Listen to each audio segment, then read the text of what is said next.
ये बात 1950 की है, जब मेरी जिंदगी बदहाली और बेबसी में डूबी हुई थी। मैं जो भी काम शुरू करता, कुछ ही दिनों में वो बंद हो जाता। उधार लेकर लगाए हुए पैसे डूब जाते और कर्जदार मेरा पीछा पागलों की तरह करते। मुझे शक था कि किसी ने मेरे ऊपर काला जादू करवा रखा है। आखिरकार इन सब से तंग आकर मैं एक जाने माने मौलवी साहब के पास गया। कहा जाता था कि वो काले जादू के माहिर हैं और दूर दूर तक उनके चर्चे हैं। मौलवी साहब मेरे हालात को समझ ही रहे थे कि मेरी नज़र उनके कमरे के एक कोने में रखे एक पुराने संदूक पर पड़ी। संदूक में सोना भरा था और संदूक के ऊपर एक अजीब सी किताब रखी थी, जिस पर जिन्न की तस्वीर बनी थी, मानो वो मुझे घूर रही हो। इतना सारा सोना देखकर मेरे होश उड़ गए। मेरे दिल में पहली बार ये ख्याल आया। मैंने हिम्मत जुटाकर मौलवी साहब से कहा, मौलवी साहब, क्या आप मुझे भी कोई ऐसा अमल बता सकते हैं जिससे मैं न सिर्फ अपनी बल्कि औरों की भी मदद कर सकूं? काफी देर मिन्नत करने के बाद मौलवी साहब ने मेरी बात मान ली। उन्होंने कहा कि मेरा दिल साफ है और फिर उन्होंने वो किताब मुझे सौंप दी। साथ ही उन्होंने उसमें लिखे अमल और उससे जुड़ी खतरनाक चेतावनियों के बारे में भी समझाया। मैं वो किताब लेकर घर लौट आया, बिल्कुल अनजान इस बात से कि इस किताब के पन्नों में मेरी किस्मत के साथ साथ मेरी रूह का सौदा भी लिखा है। मैंने उस किताब को पढ़ना शुरू किया तो मेरी आंखें खुली कि खुली रह गईं। उसमें लिखा था कि कैसे अम्ल के जरिए किसी जिन्न को काबू में करके अपनी सारी इच्छाओं को पूरा किया जा सकता था, लेकिन इसमें खतरा भी था। एक अमल के पूरा होने में 40 दिन लगते थे, इसलिए मैंने घर की सारी चीजों को बेचकर अपने लिए 40 दिन के खाने का इंतजाम किया और मैं चल पड़ा उस जगह जहां मुझे खामोशी और पानी दोनों मिल जाए, क्योंकि ये अमल बस पानी में खड़े रहकर ही किया जा सकता था। अगर बिना पानी के ये अमल किया तो शरीर जल के खाक हो जाएगा। मैं पानी में गया और बीचों बीच खड़ा हो गया और मैंने किताब में लिखी गई आयत को पढ़ना शुरू कर दिया। इस अमल की किताब में साफ साफ लिखा था, ये अमल सबसे ज्यादा खतरनाक है। इस अमल को करते हुए मुझे 6 दिन हो गए थे और अब तक सब ठीक था, लेकिन 7वां दिन काफी अजीब था। मुझे किसी की मौजूदगी का एहसास होने लगा, जैसे कोई मेरे पीछे खड़ा मुझे घूर रहा हो। मैंने अपना अमल जारी रखा, लेकिन डर से मेरी हालत कुछ ज्यादा ही खराब हो रही थी। लेकिन मैंने पीछे मुड़कर नहीं देखा। कभी लगता कि मैं आग के अंदर खड़ा हुआ ये अमल कर रहा हूं और आग की गर्मी मेरे जिस्म को जला रही हो। हर रात यही होता और मेरा जिस्म हर रात ये दर्द बर्दाश्त करता, लेकिन सुबह की अजान के साथ ही ये सब ठीक भी हो जाता। धीरे धीरे 38 दिन पूरे हो गए और आज 39वां दिन था। मैं पूरे जोरों शोरों के साथ अपना अमल कर रहा था, लेकिन तभी नदी का पानी पूरी तरह सूख गया। पूरी नदी एक सूने मैदान जैसी लगने लगी, खामोश, डरावनी और अजीब। मैं हैरानी से देख रहा था कि तभी कानों में किसी के बात करने की आवाज आई। कुछ लोग आपस में बातें कर रहे थे। नजर दौड़ाई तो देखा एक बड़ी सी देग जिसमें कुछ पकाया जा रहा था। उसके ठीक नीचे चूल्हा-नुमा जगह पर कोई इंसान जल रहा था। उसकी चीखें, उसकी तड़प रूह तक को कंपा देने वाला मंजर था वो। और तभी उनमें से एक आदमी बोला, आग को और तेज चाहिए, एक और इंसान चाहिए। इतना सुनते ही दूसरा मेरी ओर इशारा करता है, उसे ले आओ। मेरे रोंगटे खड़े हो गए, सांस जैसे जम सी गई, मगर मैं खुद से बुदबुदाया, नहीं, ये सिर्फ डराने की कोशिश है। ये लोग बस भ्रम पैदा कर रहे हैं। मैं भागने ही वाला था कि उन्होंने मुझे पकड़ लिया। बिना एक शब्द बोले उन अजनबी चेहरों ने मुझे उठाकर आग में फेंक दिया। आग ने मेरी त्वचा को छूते ही भयंकर दर्द से मुझे भर दिया। मैं चिल्लाया, तड़पता रहा, मेरा शरीर जलने लगा। मेरी चेतना धीरे धीरे डूबती जा रही थी। मैंने अपना अमल अब भी जारी रखा, लेकिन अब दर्द अब बर्दाश्त नहीं हो रहा था कि तभी दूर से अजान की आवाज आई। मैं खुश हो गया कि अब सब ठीक हो जाएगा, लेकिन मेरी खुशी ज्यादा देर तक न रही। मैंने देखा अजान होने के बाद भी आग मुझे जला रही है और मेरा दर्द बढ़ता जा रहा है। मैं बस भागने को अपना पैर आग से निकालने ही वाला था कि तभी मुझे ख्याल आया कि ये अज़ान ही है। मेरे दिमाग में डाला गया वहम है। इसलिए मैंने अपना अमल जारी रखा और कुछ ही देर के बाद फिर से अज़ान की आवाज़ आने लगी और तब मैंने देखा कि मैं उस पानी में ही खड़ा हूँ और अब वहाँ मेरे अलावा कोई नहीं था और मैं अब बिल्कुल ठीक था। अब बस आखिरी दिन बचा था। अगली रात मैं फिर से उस पानी में गया और अपना अमल करने लगा कि तभी मुझे किसी ने आवाज़ लगाई। मैं चौंक गया। ये मेरे अब्बा की आवाज़ थी जो अब इस दुनिया में नहीं थे, लेकिन जिन्न की कुव्वतों का मुझे पहले से इल्म था। इसलिए मैंने पीछे मुड़कर नहीं देखा और मैं अपने घर वापस आ गया। नींद से मेरा शरीर टूट रहा था। मैं घर आकर सो गया। अभी कुछ देर ही हुई थी कि मुझे एहसास हुआ जैसे कोई मेरे सामने खड़ा हो। मैंने उठकर देखा तो एक साया मेरे सामने खड़ा था जो लगभग मेरे ही जैसा था। उसने कहा, बिलाल अहमद, तुमने अपना अमल पूरा किया। मैं तुम्हारी कोई भी 3 ख्वाहिश पूरी कर सकता हूं। उसके बाद मैं तुमको नहीं दिखूंगा, पर मेरी कुछ शर्तें हैं। हर ख्वाहिश के बदले तुमको एक कुर्बानी देनी होगी और 2, तुम किसी को भी ये नहीं बता सकते कि तुमको ये सब कैसे हासिल हुआ।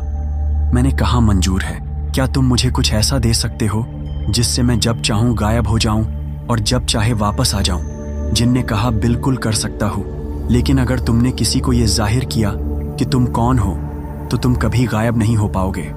मैंने कहा, मंजूर है। दूसरी शर्त बोलो। क्या तुम ऐसा कर सकते हो कि मैं जब चाहूं अपना रूप, अपनी पहचान बदल लूं? बिल्कुल कर सकता हूं, लेकिन तुम्हारी पहचान सिर्फ इंसानों के लिए बदलेगी। इंसानों के अलावा हर किसी को तुम्हारी ही शक्ल में दिखोगे। मैंने कहा, मंजूर है। आखिरी शर्त बोलो। क्या तुम मुझे ऐसा कुछ दे सकते हो जिससे मैं जब चाहूं, जितना चाहूं सोना निकाल सकता हूं? जिन्होंने कहा, दे सकता हूं, लेकिन अगर ये दौलत तुमने हराम काम के लिए खर्च की तो ये दौलत तुम्हारे पास से चली जाएगी। लेकिन ये सब तुमको कितने वक्त के लिए चाहिए ये तुमको अभी बताना पड़ेगा। मैंने झट से 100 साल कहा।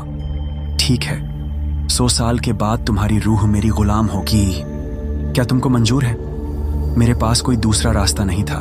मैंने हाँ कह दिया। जिन्न ने मुझे एक टोपी दी। मैं जब चाहे गायब हो सकता था और जब चाहूं अपना रूप बदल सकता था, और एक संदूक दिया जिससे मैं जितनी चाहे दौलत निकाल सकता था। जिन्न ने अलविदा कहा और गायब हो गया। अब मेरी खुशी का कोई ठिकाना नहीं था। मैं अब हर रात उस टोपी को पहनता और गायब हो जाता। संदूक में से कुछ पैसे निकालकर उन लोगों के घर जाता जो लोग पैसे की तंगी से परेशान थे, जिनका कोई अपना नहीं था, और पैसे उनके घर में रखकर चुपचाप वापस आ जाता। अपनी कुव्वतों से लोगों के लिए भलाई करना ही मेरा हर रोज का काम बन गया था। एक दिन मैंने सुना कि एक बूढ़ी औरत बीमारी से परेशान एक घर में रहती है जिसका कमाने वाला कोई नहीं था। मैं गायब होकर उस औरत के घर गया। वो औरत घर में नहीं थी, लेकिन सामने एक खूबसूरत लड़की बिस्तर में सोई हुई थी। उस लड़की को देखकर पहली बार मेरी जिंदगी का खालीपन मुझे महसूस हुआ। मैं किसी भी सूरत में उस लड़की को हासिल करना चाहता था, लेकिन शर्त के मुताबिक किसी को भी सच बताना नहीं था। और उस रात मैंने एक खूबसूरत लड़के का रूप हासिल किया और मैं उस लड़की के सामने जा पहुंचा। मैंने खुद को एक अमीर घराने का इकलौता लड़का बताया और शादी करने का झूठा वादा भी कर दिया। लड़की शर्मा गई। अब हर रात मैं उस लड़की के पास जाता और अपनी इच्छाओं को पूरा करता। कुछ दिन बीते ही थे कि वह लड़की पेट से हो गई, और इससे पहले कि मैं फरेब करने के इल्जाम में पकड़ा जाऊं, मैंने वहां जाना बंद कर दिया। लेकिन मेरे जिस्म की भूख ने मुझे पागल कर दिया, और ऐसे ही मैं और लड़कियों के साथ भी फरेब करने लगा। आसपास के इलाकों में काफी लड़कियां मेरे फरेब का शिकार हुई। जिस वक्त मैं ये सब करने में मशगूल था, उस वक्त कहीं दूर एक साजिश जन्म ले रही थी। मेरे फरेब से शिकार हुई लड़कियों में से एक लड़की उस काले जादू के माहिर मौलवी की भतीजी थी, जिनसे मैंने ये अम्ल की किताब हासिल की थी। उसने हर एक बात मौलवी साहब को बता दी। मौलवी साहब को समझने में देर ना लगी कि ये काम मेरे अलावा किसी और का नहीं हो सकता, इसलिए उन्होंने मुझे कत्ल करने की एक साजिश रची। मौलवी साहब की साजिश से बेखबर में अपने काले कारनामों को करने में पूरी तरह मशगूल था। एक दिन मैं एक खूबसूरत लड़की के पास गया और मैंने उसके साथ भी फरेब से भरी बातें की। वह लड़की झट से मान गई, लेकिन वह मेरे करीब नहीं आई और उसने अगले दिन मुझे अपने गेस्ट हाउस में बुलाया। अगली रात मैं फिर उस गेस्ट हाउस में गया जहां उस लड़की ने मुझे बुलाया था। मैं जैसे ही गेस्ट हाउस में घुसा कि सामने वो लड़की शबनम थी जो बेहद खूबसूरत लग रही थी। एक पल को मेरी नजर उस पर ठहर गई। मैं जैसे ही शबनम की तरफ बढ़ा कि एक तलवार मेरी कमर को चीरती हुई मेरे शरीर से बाहर निकल गई और मैं उस फर्श पर जा गिरा। मेरे पीछे मौलवी साहब और उनके दोस्त खड़े थे। धीरे धीरे मेरी आंखों के सामने अंधेरा छा गया, क्योंकि ये मौलवी साहब की अपनी बेटी शबनम थी और शबनम ने मौलवी साहब को सब कुछ बता दिया था।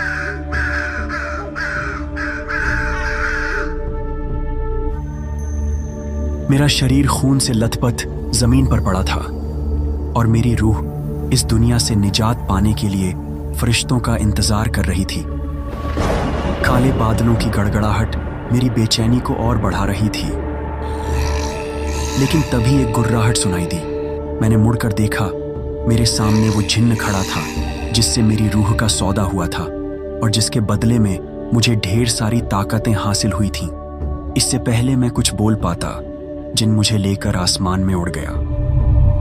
मैंने पूछा, ये कहां ले जा रहे हो मुझे? उसने कहा, अब तुम मेरे गुलाम हो। ये सुनकर मेरे होश उड़ गए। मैंने डरते डरते कहा, सौदा तो 100 साल का हुआ था और 100 साल बाद ही तुम मुझे अपना गुलाम बना सकते हो। तभी आसमान में जोर जोर से बिजली कड़कने लगी, मानो पूरा आकाश फट गया हो। जिन्न फिर से गुर्राया, मौत के फरिश्ते आ रहे हैं। अगर मैंने तुमको जाने दिया तो मौत के फरिश्ते तुमको ले जाएंगे। उसी पल मेरे जहन में एक शैतानी फरेब आया, अगर तुम मेरी मदद करो तो मैं तुम्हारी मदद कर सकता हूं। जिन्न ने पूछा, कैसे? मैंने कहा, 100 साल से पहले तुम मुझे अपना गुलाम नहीं बना सकते, लेकिन अगर तुम मुझे मेरा शरीर वापस कर दो तो बदले में 100 साल की बजाय मैं 10 साल बाद ही अपनी रूह तुम्हारे हवाले कर दूंगा। जिनको नया सौदा पसंद आया और देखते ही देखते उसकी आंखों से तेज बिजली बहने लगी जो मेरे बेजान शरीर पर पड़ रही थी और धीरे धीरे मेरे जख्म ठीक हो रहे थे और उसने बिना देर करे मुझे मेरे शरीर में वापस भेज दिया। और तभी मेरी आंख खुल गई। मैंने देखा कि मेरा शरीर अब बिल्कुल सलामत था और बदन पर कोई जख्म का निशान नहीं था। मैं झट से उठा और घर की ओर लौटने लगा। मेरे पास अब मेरी टोपी नहीं थी, इसलिए अब मेरी ताकतें भी मेरे पास नहीं थीं। पास अब महज 10 साल ही बचे थे, जिसका मुझे अफसोस भी था और वापस जिंदा होने की खुशी भी। इस आने वाले वक्त में मुझे क्या करना चाहिए, इस बात को सोचते सोचते मैं जंगल से वापस जा ही रहा था कि तभी किसी के रोने की आवाज ने मेरे बढ़ते कदमों को रोक दिया। मैंने पलट कर देखा तो सामने एक काला साया दिखाई दे रहा था। इतने सुनसान जंगल में आखिर इस वक्त कौन हो सकता है? मैंने करीब जाकर देखा तो ये रूही थी जो खुद को मारने की कोशिश कर रही थी। रूही वही पहली लड़की थी जिसके साथ मैंने पहली बार फरेब किया था। मैंने पूछा, तुम यहाँ क्या कर रही हो? तुम कौन हो? रूही अब मुझे पहचान नहीं रही थी, क्योंकि जब मैं उससे मिला था तब मेरी शक्ल बदली हुई थी। इस बार मैंने रूही को अपना सही नाम बताया। मेरा नाम बिलाल अहमद है, लेकिन तुम कौन हो और या क्या कर रही हो? रूही ने अपने ऊपर बीते सभी हालातों के बारे में मुझे बताया। रूही ने मुझे उस फरेब के बारे में बताया जिसकी वजह से वह पेट से हो गई, और जब उसकी माँ को यह पता चला तो उन्होंने आत्महत्या कर ली और अब वह भी खुद की जान लेना चाहती है। मैं अपने किए पर बहुत शर्मिंदा था और मैंने रूही से पूछ लिया, क्या तुम मुझसे शादी करोगी? मेरा भी इस दुनिया में कोई नहीं है। मेरी बात सुनकर रूही के चेहरे पर मायूसी थोड़ी कम हो गई और वो शादी करने के लिए राजी हो गई। आज मुझे अपने किए का एहसास हो रहा था। मैंने बाकी के 10 साल रूही के साथ बिताने का फैसला किया। मैंने रूही से शादी कर ली और अब हम दोनों बिना किसी फरेब के खुशी खुशी रहने लगे। एक दिन मेरी नज़र उस किताब पर पड़ी जिसे देखकर मुझे वो जिन्न और उसका 10 साल का वादा याद आ गया, मानो मेरी जिंदगी में तूफान आ गया हो। अब मेरी चिंता बढ़ने लगी। इन सब बातों से अनजान रूही मेरा उदास चेहरा अब बर्दाश्त नहीं कर पा रही थी। वो रोज मुझसे मेरी परेशानी का कारण पूछती और मैं हर बार कोई झूठ बोलकर टाल देता। लेकिन मेरे अंदर का तूफान रुकने का नाम नहीं ले रहा था। धीरे धीरे वक्त और मेरी परेशानी दोनों बढ़ने लगी। 9 साल बीत चुके थे, अब सिर्फ 1 साल बाकी था। एक दिन किसी के बताने पर मैं एक पुराने कब्रिस्तान में रहने वाले बाबा के पास गया। बाबा के चर्चे दूर दूर तक थे। मैंने बाबा को सारी परेशानी बता दी। मेरे पास बस 1 साल बचा है। मेरा हमजाद मेरी रूह पर कब्जा कर लेगा। बाबा ने आंखें बंद की और कुछ मंत्र पढ़े। कुछ देर के बाद बाबा ने एक सुझाव दिया। ये कोई साधारण हमजाद नहीं, बल्कि एक शैतानी हमजाद है और तुम इसके जाल में फंस गए। तुमने लालच में आकर इसकी गुलामी कबूल कर ली। अब ये तुम्हारी रूह को खा जाएगा और इसे ही लोगों की रूह को खाकर ये हर दिन अपनी ताकत को बढ़ाता है। बाबा, कोई तो रास्ता होगा इससे आजाद होने का। एक रास्ता है। अगर इस हमजाद को कैद कर लिया जाए तो ये तुम्हारा कुछ नहीं बिगाड़ पाएगा। लेकिन ये इतना आसान नहीं है। ये सबसे ताकतवर जिन्न है। बाबा ने अपना मंत्र पढ़ना शुरू किया और धीरे धीरे अपनी शक्तियों से हमजाद को बांधकर अपनी ओर खींचना शुरू किया। ये सब होता हुआ देख मेरी खुशी का कोई ठिकान नहीं था।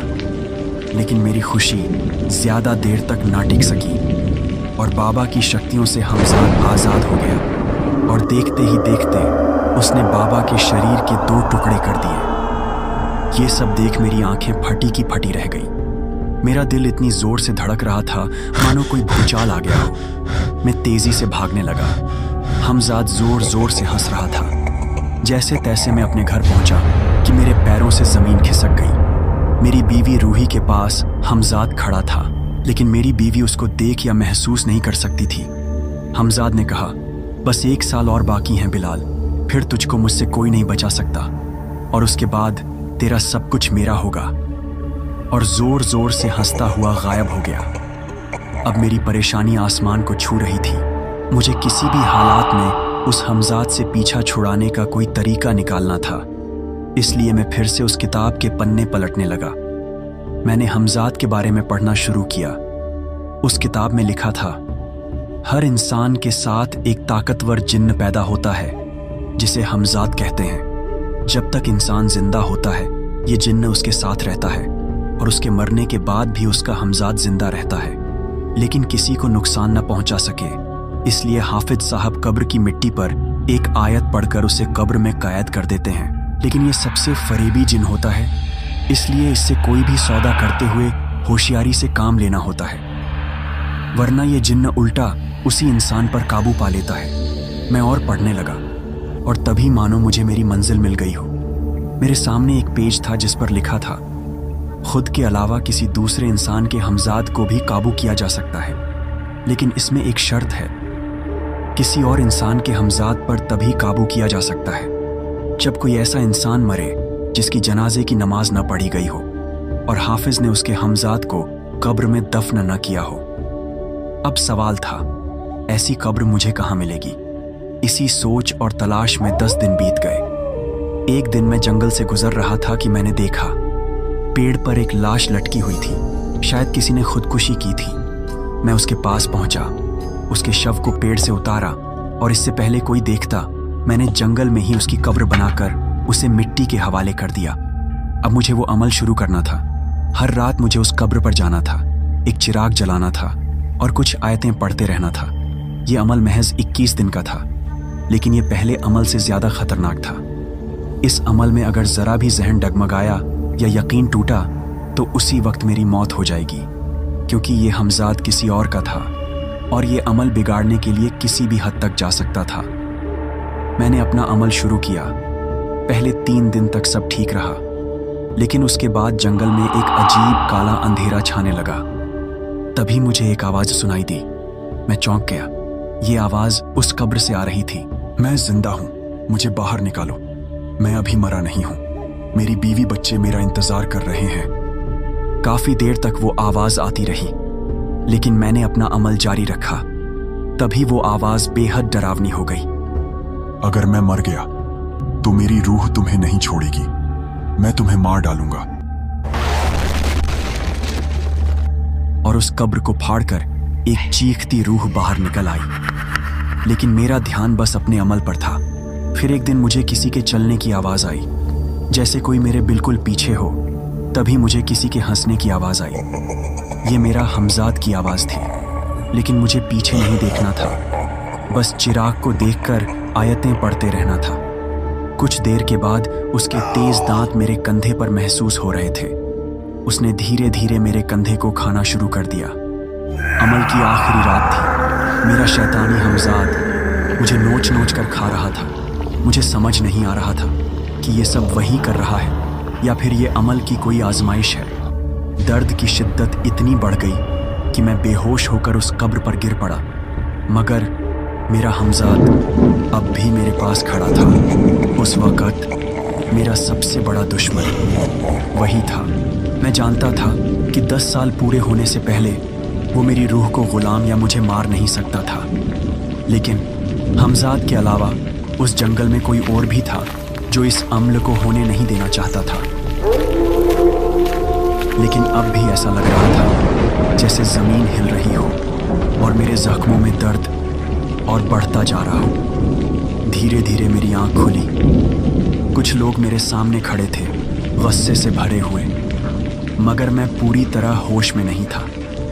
इतना तय करना भी मुश्किल था कि ये सब हकीकत है या अचानक उन्होंने अपने हथियारों से मुझ पर हमला कर दिया, जैसे उनका मकसद मुझे ख़त्म करना ही हो। मेरी रूह एक बार फिर मेरे जिस्म को छोड़ने ही वाली थी कि तभी किसी ने कहा, रुक जाओ, इसको लेकर आका के पास चलते हैं, वहीं इसका फैसला करेंगे। वो लोग मुझे लेकर जंगल से होते हुए एक ऐसी जगह ले गए जहां चारों तरफ बस वीरान था और किसी इंसान का नामो निशान तक नहीं था। न कोई घर, न कोई बस्ती, बस सुनसान। कुछ देर चलने के बाद एक पुराना किला दिखाई दिया। वो लोग मुझे लेकर एक किले के अंदर गए। किले के अंदर एक अजीब सा सन्नाटा पसरा था और किले के अंदर एक अजीब सी ठंडक, मानो इस किले का ढंढ से कोई गहरा नाता हो। मैं अभी भी बेहोशी की हालत में था। उन लोगों ने मुझे एक कमरे में बंद कर दिया। मेरा जिस्म खून से लथपथ था। मैं जिंदगी और मौत की ऐसी कगार पर था। अगर मन में जरा सा भी शक आया तो अम्ल से बाहर हो जाऊंगा। इसलिए मेरे पास इन सब को बर्दाश्त करने के अलावा कोई दूसरा रास्ता नहीं था। मेरे मालिक, आपने सही फरमाया था। वो खबीस काली ताकत को हासिल कर रहा था। आज उसका खात्मा तलवार ए इल्म से कीजिए कि उसकी नापाक रूह कभी किसी जिस्म के लायक ना बचे और सीधा जहन्नुम जाए। सभी वो लोग अपने काम को अंजाम देने के लिए उस कमरे की तरफ बढ़ने लगे जहां मैं बेहोशी की हालत में पड़ा था। धीरे धीरे मेरी बेहोशी कम हो रही थी और तभी मेरे कान में परिंदों की चहचहाहट सुनाई दी। मैंने उठकर देखा तो दरवाजे के नीचे से आने वाली रोशनी इस बात का यकीन दिला रही थी कि अब सवेरा हो गया है। तभी मेरा ध्यान मेरे जिस्म पर गया, जिसमें अब जरा भी ताकत न थी।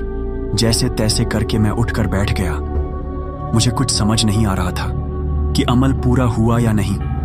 तभी मुझे किताब में लिखी वो आयत याद आ गई जिसको अमल पूरा होने के बाद हमजाद को हाजिर करने के लिए पढ़ना था, और मैं उस आयत को पढ़ने लगा। अभी मैं उस आयत को पढ़ ही रहा था कि तभी मेरे कमरे का दरवाजा खुला और मेरे सामने एक नकाब पोश खड़ा हुआ था। मैंने आयत को पढ़ना जारी रखा। वो कोई अजीम कुव्वतों का मालिक लग रहा था। उसने जैसे ही हाथ आगे बढ़ाया, एक रूहानी तलवार उसके हाथ में हाजिर हो गई, जो बेहद ताकतवर बिजली से बनी हुई लग रही थी। उसने दोनों हाथों से उस तलवार का वार मेरी गर्दन पर किया, लेकिन इससे पहले वो तलवार मुझे लगती, हमजाद मुझे लेकर गायब हो गया। दरअसल ये जलाल था जो अपनी अजीम कुव्वतों से ऐसे इंसानों को खत्म करता है जो रूहानी ताकतें हासिल करके इस दुनिया में नापाक ख्वाहिश पूरी करते हैं, और अब मैं भी इनकी फहरिस्त में शामिल था। हमजाद मुझे लेकर एक वीरान टापू पर पहुंचा। मेरी जान बचाने के लिए शुक्रिया हमजाद। मेरे मालिक, ये मेरा फर्ज है। तभी मेरा ध्यान मेरे जख्मों पर गया। हमजाद ने मुझे बचाया, इसका मतलब मेरा अम्ल पूरा हुआ, लेकिन मेरे जख्म अब भी थे जो तकलीफ दे रहे थे। मैं अभी अपनी कश्मकश में मशगूल था कि तभी हमजाद ने पूछा। मेरे मालिक, आप कुछ बेचैन नजर आ रहे हैं। मैंने पूछा, हमजाद, क्या मेरा अमल पूरा हुआ था? मेरे मालिक, आपका अमल पूरा हुआ था, लेकिन आप अम्ल के बीच में बेहोश हो गए थे, जिससे आप सिर्फ आधी ताकत ही हासिल कर सके। फिर ये जख्म कैसे है हमजाद? मेरे मालिक, ये जख्म अम्ल की बदौलत नहीं है, ये आपके अपने हमजाद की बदौलत है, जो नहीं चाहता था कि आप ये अम्ल मुकम्मल करें। ये सुनते ही एक अजीब सी दहशत मेरे दिमाग में घूमने लगी। तभी मुझे रूही का ख्याल आया। हमजाद, क्या तुम मुझे रूही के पास ले जा सकते हो? बिल्कुल मेरे मालिक, लेकिन इससे पहले आप मुझे कोई हुक्म दें। मेरी कुछ शर्तें हैं। शर्त का नाम सुनते ही मेरे दिमाग में पहले हमजाद की शर्तें और किताब में लिखी गई नसीहत याद आ गई। कैसी शर्तें हमजाद? क्या तुम भी मेरी सिर्फ 3 ख्वाहिशात को पूरा करोगे?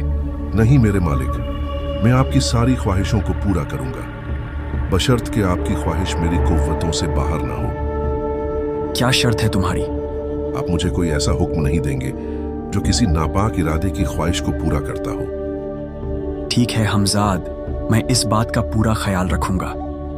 दूसरा ये कि मैं आपकी ऐसी कोई ख्वाहिश पूरी नहीं कर सकता जो मेरी कुव्वतों से बाहर हो। मैं कुछ समझा नहीं, ये कैसी शर्त है?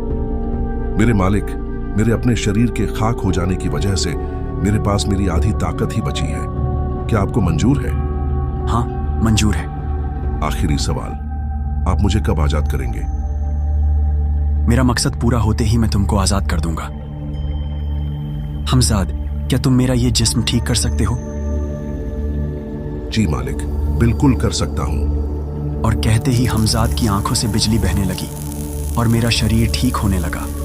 सब जख्म ऐसे भर गए मानो कभी कुछ हुआ ही ना हो। अब मुझे बस अपने अधूरे काम को अंजाम देना था। तभी मुझे रूही का ख्याल आया। हमजाद, क्या तुम मुझे रूही के पास ले जा सकते हो? ठीक है मेरे मालिक, जैसी आपकी मर्जी। हमजाद मुझे लेकर आसमान की ऊंचाइयों में उड़ गया और देखते ही देखते मुझे लेकर हमजाद मेरे घर के सामने पहुंच गया। मेरे मालिक, मैं यहां से आगे नहीं जा सकता। अंदर आपको अकेले ही जाना होगा। घर के चारों ओर एक मजबूत दायरा बनाया गया है, जिसको तोड़ पाना नामुमकिन है। दायरा? कैसा दायरा हमजाद? इतना कहते ही हमजाद की आंखों से फिर से बिजली निकलने लगी और देखते ही देखते वो ताकतवर दायरा नजर आने लगा। ये एक रूहानी दायरा है, जिसके अंदर कोई भी जिन्न रूह दाखिल नहीं हो सकता। सिर्फ आदमजात ही अंदर जा सकता है। दरअसल वो खबीस नहीं चाहता कि आपके किए गए अम्ल से मिली कोई भी ताकत आपके साथ अंदर जाए। हमजाद की बात सुनकर एक पल को मैं मानो वहीं जम सा गया, लेकिन अंदर रूही की फिक्र मुझे और सताने लगी और मैंने अंदर अकेले ही जाने का फैसला किया। मैंने डरते डरते उस रूहानी दायरे को पार किया। ये दायरा मेरे घर के चारों ओर था, जिसको देखकर अंदर कैद रूही की तकलीफ का अंदाजा लगाना मुश्किल था। मैंने हर तरफ रूही को ढूंढा, लेकिन रूही कहीं नहीं थी। मैंने आवाज लगाई, लेकिन कोई जवाब नहीं आया। मैं अपने कमरे में था कि तभी मुझे लगा जैसे कोई बिल्कुल मेरे पीछे हो। मैं वापस मुड़ा, पर वहां कोई नहीं था। मैं फिर से रूही को ढूंढने लगा।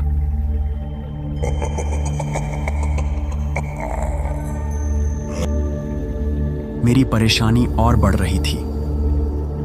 मैं घर से बाहर निकलने ही वाला था कि तभी एक चीख गूंजी। ये रूही की आवाज थी। मैंने पलटकर देखा, पीछे कोई नहीं था, लेकिन तभी मेरी नजर ऊपर गई तो मेरे होश उड़ गए।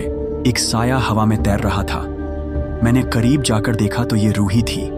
रूही शैतान के कब्जे में थी और शैतानी ताकत की बदौलत हवा में तैर रही थी। मैंने हमजाद को आवाज लगाई, लेकिन हमजाद अंदर नहीं आ सकता था।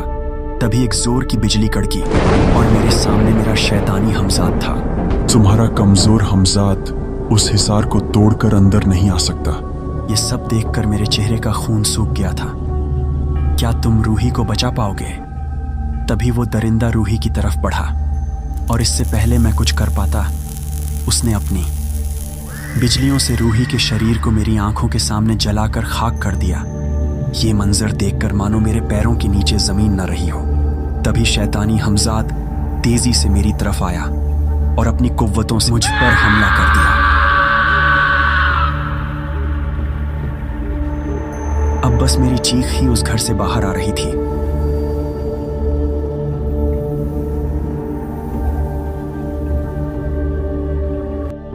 जलाल की आंखों में धूल झोंक कर वहां से गायब होना इतना आसान नहीं था। वो उन अल्लाह के बंदों में से था जिसके ऊपर अल्लाह का ऐसा करम था कि वो किसी भी जालिम से जाकर टकरा जाए और उसका नामो निशान इस दुनिया से हमेशा के लिए मिटा दे।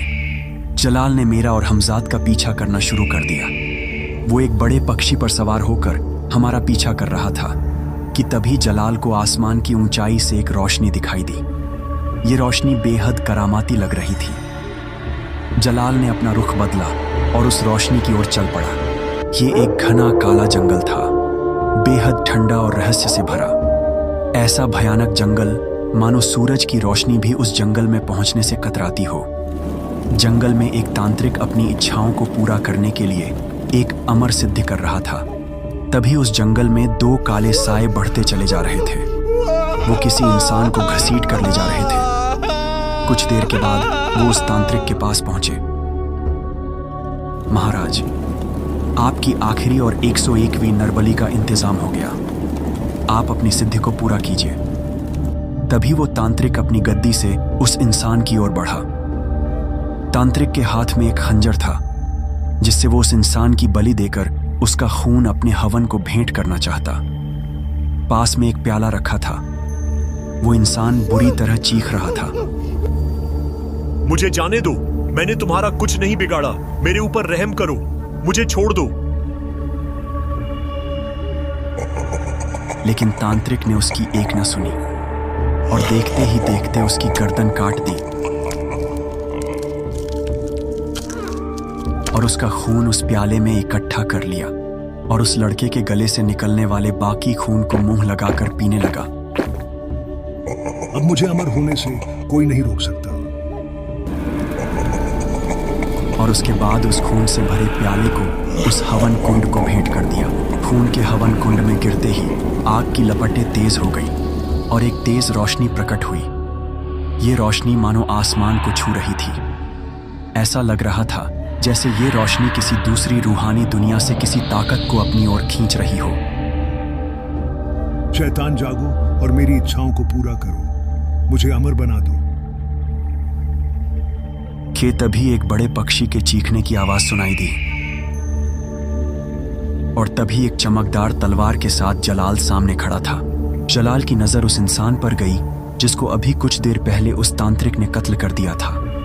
जलाल का गुस्सा मानो 7वें आसमान पर था। नामुराद, शैतान। और ये कहते ही जलाल की तलवार से एक रूहानी रोशनी निकलने लगी। ये रोशनी सीधी हवन कुंड से जा टकराई और हवन कुंड के टुकड़े टुकड़े हो गए और हवन कुंड से निकलने वाली रोशनी गायब हो गई। तभी उस तांत्रिक ने एक जोर का वार जलाल पर किया, लेकिन इससे पहले वो वार जलाल को लगता, जलाल की तलवार से टकराकर वो वार खत्म हो गया और बदले में जलाल ने एक बार उस तांत्रिक पर किया। तांत्रिक ने भी जलाल पर वार किया, लेकिन जलाल के वार के सामने तांत्रिक का वार टिक न सका और जाकर सीधा तांत्रिक को लगा। वार के लगते ही तांत्रिक में आग लग गई और तांत्रिक का वजूद इस दुनिया से हमेशा हमेशा के लिए खत्म हो गया। जलाल फिर से उस जादुई पक्षी के साथ आसमान की ऊंचाइयों में उड़ गया। इधर गरजती बिजलियों से मेरा शरीर अब जलने लगा था। उस सौदे के 10 साल को पूरा होने में बस कुछ महीने बाकी है। तब तक तू तेरे जिस्म के साथ यहाँ कैद रहेगा और वक्त पूरा होते ही तेरी रूह को तेरे जिस्म से अलग करके अपना गुलाम बनाऊंगा। मैं तेरा गुलाम कभी नहीं बनूंगा शैतान, तू चाहे कुछ भी कर ले। अब तेरे शरीर को तेरे हाथ पैरों की जरूरत नहीं है। और ये कहते हुए हमजाद ने मेरा एक हाथ मेरे जिस्म से अलग कर दिया। तेरी तड़प ही मेरा सुकून है। और हमजाद मेरे दूसरे हाथ को भी शरीर से अलग करने ही वाला था कि तभी एक तेज रोशनी तेजी से उसकी तरफ बढ़ी। ये रोशनी उस जिन्न को जाकर लगी जिससे वो मुझसे दूर हो गया। लेकिन उसके जादुई हिसार के अंदर किसी का घुस पाना नामुमकिन था। इसलिए जिन्न हैरान था। उसने सामने देखा तो एक साया खड़ा था। जिन्न ने एक तेज बिजली का वार उस साए पर किया, जिसके लगते ही वो साया दूर जाकर गिरा। ये कोई और नहीं हमजाद था, जो अब एक ही वार से जख्मी हो गया था। क्या तुम मेरे कहर से अपने मालिक और अपने आप को बचा लोगे? लेकिन शैतानी हमजाद को अब तक इस बात पर यकीन नहीं था कि आखिर इतना शक्तिशाली दायरा तोड़कर हमजाद उस घर में घुसा कैसे, क्योंकि उसके किसी जिन्न या रूह का आना मुमकिन नहीं था। शैतानी जिन्न हमजाद पर दूसरा वार करने ही वाला था कि तभी एक बिजली की गड़गड़ाहट ने शैतानी हमजाद का ध्यान अपनी ओर खींचा। इससे पहले जिन्न इस माजरे को समझ पाता कि तभी एक वार आकर फिर से जिन्न को लगा। तभी एक साया वजूद में आया। जिन्न ने एक तेज वार उस साए पर किया, लेकिन इससे पहले वो वार उस साए पर पड़ता, एक चमकती तलवार से टकराकर वो वार खत्म हो गया। तभी वो साया आगे बढ़ा तो ये जलाल था। जलाल ने जिन्न पर एक वार किया। इधर जिन्न ने भी एक तेज वार जलाल पर किया। दोनों की कुव्वतें आपस में टकराई और खत्म हो गई। जिन्न और जलाल ने फिर से एक दूसरे पर वार किया। ये लड़ाई काफी देर तक चलती रही। ऐसा लग रहा था कि इस लड़ाई का कोई अंत नहीं है। लेकिन तभी जलाल ने उस तलवार को आसमान की तरफ किया और तभी आसमानी बिजलियां जोर जोर से कड़कने लगी, जैसे वो सब इकट्ठा होकर जलाल की तलवार की ताकत को और बढ़ा रही हो। इस बार फिर से जलाल ने उस जिन्न पर एक तेज वार किया। ये वार सीधा जाकर जिन्न को लगा। वार के लगते ही जिन्न गायब हो गया और मुझे जिन्न की कैद से आजाद करने के लिए जलाल मेरी ओर बढ़ा कि तभी एक तेज हंसी उस घर में गूंजने लगी। जिन्न जलाल के पीछे खड़ा था और इससे पहले जलाल कुछ कर पाता, जिन्न ने एक तेज वार जलाल पर किया और वार के लगते ही जलाल दूर जाकर गिरा और तलवार उसके हाथ से छूटकर दूर जा गिरी। तभी जिन्न की नजर उस तलवार पर गई और उस तलवार को उठाने के लिए जिन्न आगे बढ़ा और जैसे ही उस तलवार को हाथ लगाया, एक तेज बिजली का झटका उस जिन्न को लगा। तुम शैतानी जिन्न हो और इस तलवार को हाथ नहीं लगा सकते। ये तलवार अल्लाह के पाक कलाम और दरवेशों की दुआओं का नतीजा है। जलाल की बात सुनकर जिन्न गुस्से से पागल हो गया और जिन्न ने दूसरा वार जलाल पर किया, लेकिन जलाल ने अपने ऊपर एक ताकतवर दायरा बना लिया, जिससे जिन्न का वार जलाल को नहीं लग रहा था। लेकिन जलाल कैद था और जिन्न आजाद था। जलाल का वार बिना तलवार के जिन्न का कुछ नहीं बिगाड़ सकता था और जिन्न की ताकत का कोई मुकाबला नहीं था। वो हर रोज अपनी कुव्वतों को बढ़ा रहा था और एक शक्तिशाली जिन्न बन गया था कि तभी एक हाथ तलवार की तरफ बढ़ा और एक झटके में तलवार उठा ली और उस जिन्न पर लगातार वार करने लगा। ये हमजाद था। दरअसल ये अभी तक एक पाक रूह थी, जिस वजह से तलवार को उठा पाया। इससे पहले जिन्न हमजाद के एक तरफा वार से संभल पाता, जलाल ने भी जिन्न पर वार करने शुरू कर दिए और अब जलाल और हमजाद की ताकत के सामने जिन्न की ताकत कम पड़ने लगी और जिन्न गायब हो गया। हमजाद से तलवार लेकर जलाल ने उस जिन्न की कैद से मुझे आजाद किया। आजाद होते ही मैंने हमजाद और जलाल का शुक्रिया अदा किया। क्या हमने उस शैतानी जिन्न को हरा दिया? मेरी खुशी आसमान को छू रही थी, लेकिन तभी हमजाद ने बताया, मेरे मालिक जिन्न अब भी खत्म नहीं हुआ है, वो बस भाग गया है और जिस हिसाब से वो शैतान अपनी कुव्वतों को बढ़ा रहा है, वो जल्दी ही फिर से आपके सामने हाजिर होगा और क्या पता जलाल के जाते ही वो शैतान फिर से वापस आ जाए। तभी जलाल ने कहा, तुम्हारी मौत तय है बिलाल। अगर तुम जिन्न के हाथों मारे ना गए तो क्या हुआ? तुम इंसानियत के मुजरिम हो और तुम्हारी मौत मेरे हाथों लिखी है। जलाल की बात सुनकर मेरी रूह कांप गई। मैंने तुरंत कहा, जलाल साहब, एक बार फिर आपका शुक्रिया, आपने मेरी जान बचाई। मैं मानता हूं कि मेरी वजह से बहुत लोगों को तकलीफ पहुंची और कई लड़कियां मौत की जद में आईं, लेकिन मेरा यकीन मानिए जलाल साहब, अब मैं वैसा इंसान नहीं रहा। अब तो मेरी अपनी ही कुव्वतें मेरी जान के पीछे पड़ गई हैं और रूही, मेरी बीवी की मौत के बाद मैं अपने किए पर बेहद शर्मिंदा हूं। लेकिन अगर आपने मुझे मार दिया तो वो जालिम शैतान मेरी रूह को अपनी गुलाम बना लेगा और वो धीरे धीरे न जाने कितनी रूहों को पहले ही अपना गुलाम बना चुका है। जलाल मेरी बात से सहमत था, लेकिन मुझ पर यकीन करना उसके उसूलों के खिलाफ था। इसलिए उसने फैसला किया मुझे अपने साथ ले जाने का और बिलाल और हमजाद को उस कारागार में बंद कर दिया और एक मजबूत दायरा बना दिया, जिससे बिलाल को सजा भी मिले और शैतानी हमजाद उसको कोई नुकसान भी न पहुंचा सके। उस कैद खाने में बंद हुए मुझे 5 महीने हो गए थे और अब बस आखिरी 5 महीने बचे थे। कम होता हुआ एक एक दिन मेरे दिमाग में एक हलचल पैदा कर रहा था। उधर वो शैतानी जिन्न धीरे धीरे सब लोगों को मौत के घाट उतार रहा था।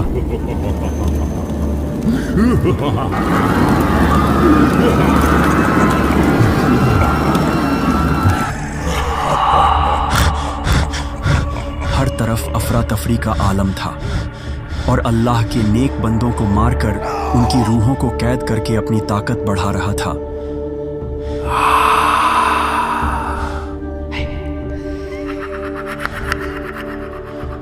जिसकी वजह से जलाल की परेशानी दिन पर दिन बढ़ रही थी। जलाल इस जिन्न से निपटने के तरीके सोच ही रहा था कि उसके कमरे में एक तेज रोशनी नमूदार हुई और एक सफेद लिबास इंसान वजूद में आया, जिसको देखकर जलाल की आंखें हैरत से फैल गईं। हजरत, आप इस वक्त यहाँ? जलाल, क्या तुम अब तक उस शैतान की काली करतूतों से वाकिफ नहीं हो? वाकिफ हूँ हजरत, और मैं उसको खत्म करने की तरकीब ही निकाल रहा था। उस शैतान को खत्म करना अब इतना आसान नहीं रहा। उसकी ताकत अब आसमान छू रही है। तुम्हें जल्द से जल्द उन खोई हुई बाकी 4 नायब चीजों में से उस रूहानी किताब या उस तिलिस्मी आईने को ढूंढना होगा। बस वहीं एक रास्ता बचा है उस शैतान को कैद करने का, वरना अब वो दिन दूर नहीं जब वो तुम्हारे इस जादुई हिसार को तोड़कर अंदर दाखिल होगा और तुम्हारे साथ साथ इस नायब तिलिस्मी तलवार पर भी काबू पा लेगा। ये कहते हुए दरवेश गायब हो गए।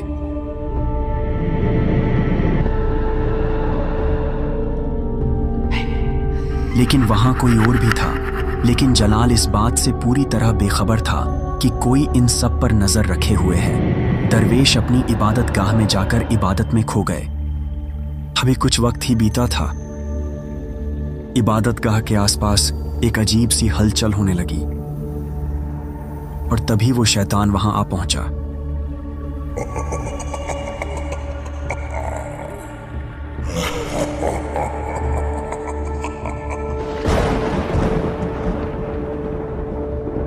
तुम यकीनन वो शैतान हो जिसको सबसे ताकतवर जिन्न बनने का फितूर सर चढ़ा है। खुदा से डरे शैतान, आखिर तुझे भी वहीं जाना है। सईफ दरवेश, अपनी सारी कुव्वतें मेरे हवाले कर दे।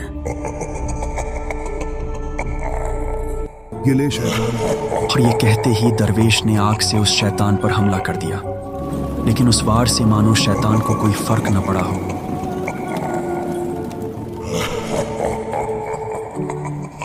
दरवेश ने दूसरा वार उस शैतान पर किया, लेकिन इस बार भी शैतान का कुछ नहीं बिगड़ा। मामूली इंसान तेरी कुव्वतें अब मेरा कुछ नहीं बिगाड़ सकती। हा हा हा।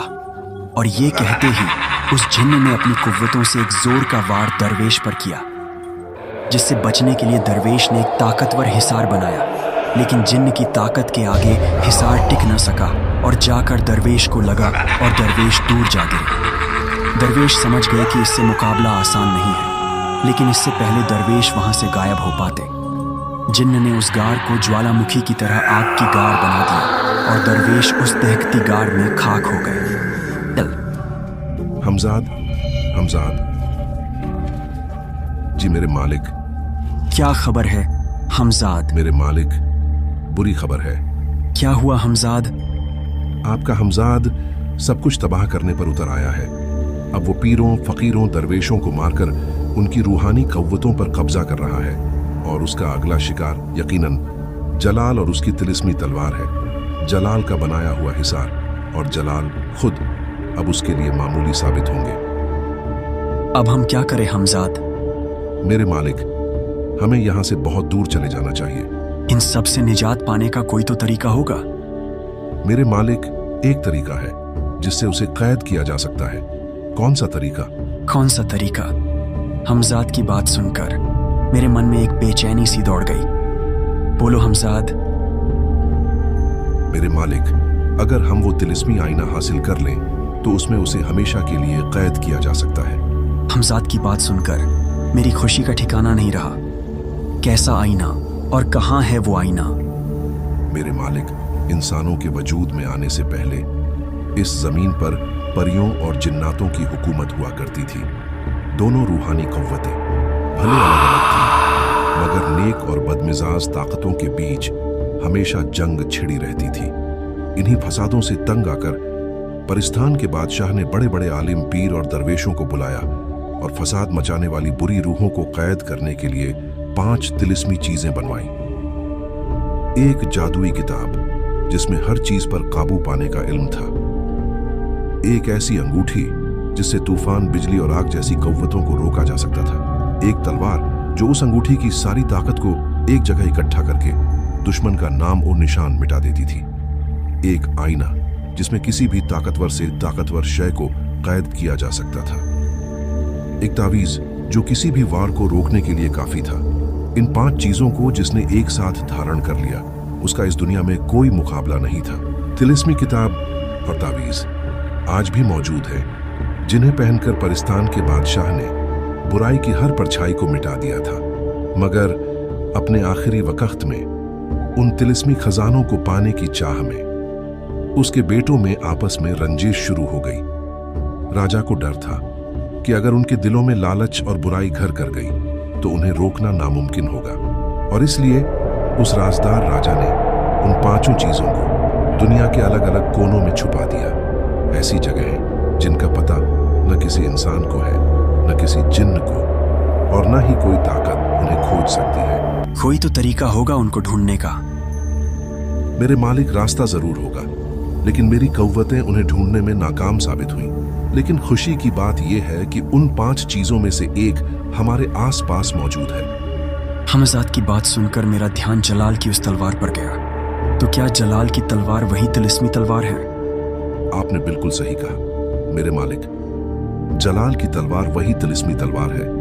हमजाद और मैं अभी उस तलवार को हासिल करने और इस कैद से आजाद होने का तरीका सोच ही रहे थे कि तभी हमजाद को कुछ महसूस हुआ। क्या हुआ हमजाद? सब ठीक तो है? मेरे मालिक, वो शैतान यहां आ पहुंचा है। तभी एक जहरीली हंसी उस महल में गूंजने लगी।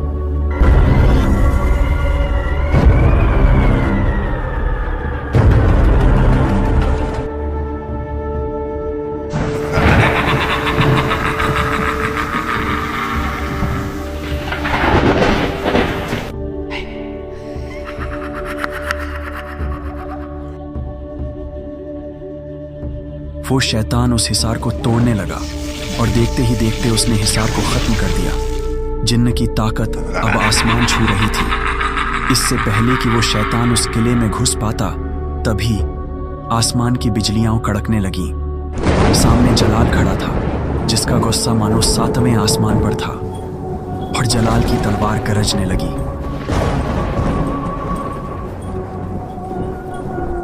तभी शैतान ने जलाल पर हमला कर दिया। उधर जलाल ने भी शैतान पर वार किया। दोनों की ताकतें आपस में टकराईं और एक बड़ा धमाका हुआ। जिन्न हैरान था, आखिर जलाल कैसे उसके वार को खत्म कर रहा है। जिन्न ने फिर से वार किया, लेकिन जलाल की तलवार से निकलने वाली रोशनी ने फिर से उस वार को खत्म कर दिया।